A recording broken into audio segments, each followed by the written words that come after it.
Hi, I'm Stella and welcome to my channel. Something different this time round. I am going to participate in a tag. It is the philosophy book tag. I was tagged by Sean from the Book Maniac. If you haven't seen his channel, go and check it out. I love his politics. I love his attitude.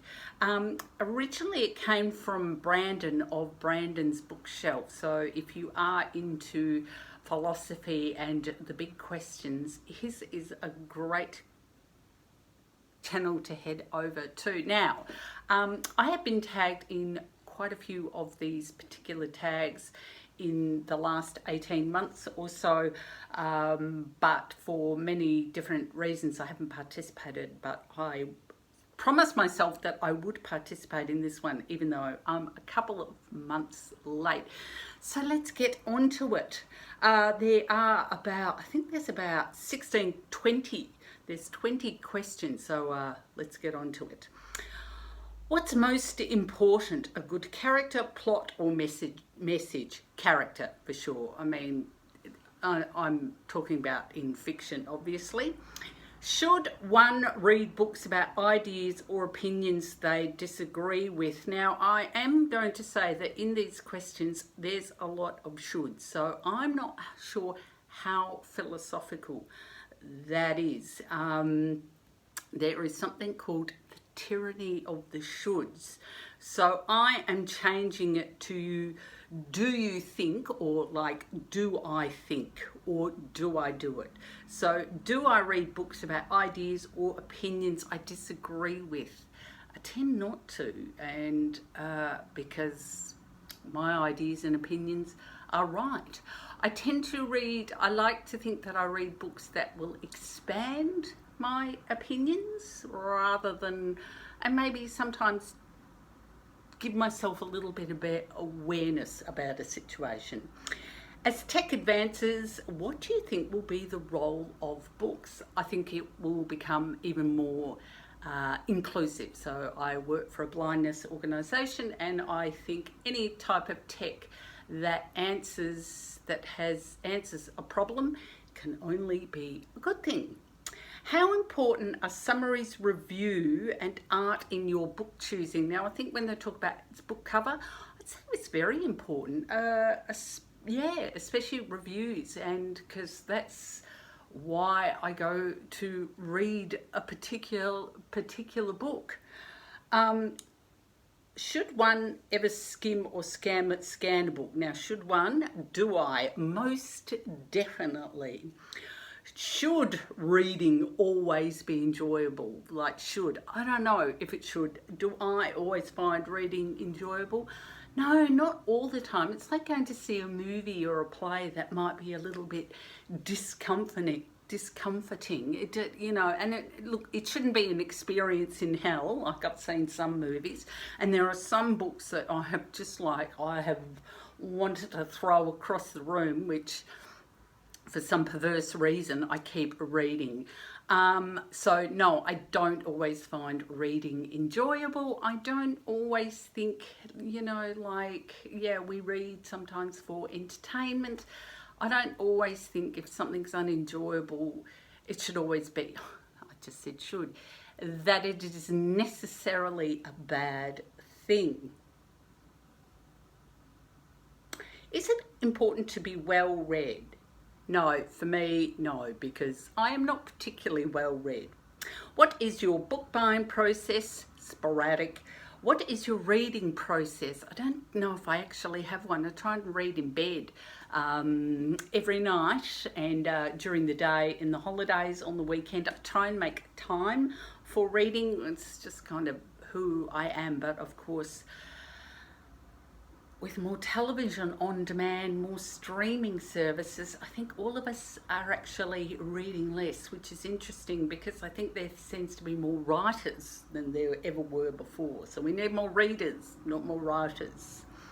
What are your views on rereading a book? I don't actually have a view, but it's not something I have done in years and years and years, and I used to love it.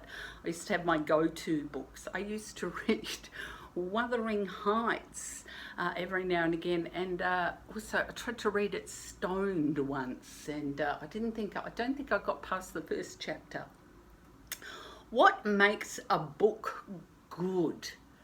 Boy, that is a question and a half. Well, I mean, I could say something trite like well written. What makes a book? Well, it depends what I'm in the mood for. So if I get like one of Jane Harper's books, I know exactly what I'm in for. I am going to get a page turner, and to me, that makes a book good. Other books say with Elizabeth Stroud, you know, it's her characters, and also she writes about poor people. She writes about poverty. I mean, that's not the only thing she writes about, but she writes about the internal and the external struggles of life. And again, her characters. So well drawn characters. I like an entertaining book, and I tell you what I never get to read enough of nowadays is funny books. Funny fiction books. Very rare. We need more of them, especially in Australia. What makes a book bad? Fat shaming and disability tropes, or using disability or fatness as a personality. And quite recently I read 3 fiction books. All 3 of them had grotesque displays of ableism. So they had disabled characters, and what happened to these disabled characters and how they were presented was not on. So lazy writing, you know, and these aren't books. These were by, like, these writers would call themselves literature writers. I don't think it's good enough for writers to do that. How do you feel about not finishing a book? You know, I don't have any feelings about it at all, and I think it's fine, and I do it all the time. Should the author's personal life matter at all? Well, yes, it does matter, and it's not should it matter. It matters to me, but I think as readers, yeah, how wouldn't it matter? You know, and it also, what are they writing about? It doesn't matter what they're writing about. For example, if Novak Djokovic memoir came out, I wouldn't read it. If he wrote a crime fiction book, I wouldn't read it. I would read nothing by that man. And also, I think it's reflected in the work. So for Lionel Shriver, you know, hello, her book, her writing is rubbish. And she is a rubbish person, and she writes and says rubbish things. It's not about whether I approve of what they're actually doing. You know, if they're engaged in activities that is hurting no one, and it's absolutely none of my business, or their politics are progressive and are about inclusiveness and human rights, well, I'd probably go out and get their book, seek their book. If you could only read one genre for the rest of time, what would it be? I don't know, but I have to say I do love non-fiction. Do you ever read a book without knowing anything about it? Very, very rarely. And it's really hard for me not to know about books, but I have, for the last couple of years, I've only been reading Australian books. And so pretty much all of January, I have been getting heaps of books out of the library from recommendations from my fellow YouTubers. What author, genre, series or culture can you just not get into? Why? Fantasy. Not that I've tried very hard. It just feels a bit silly sometimes to me, and a bit white.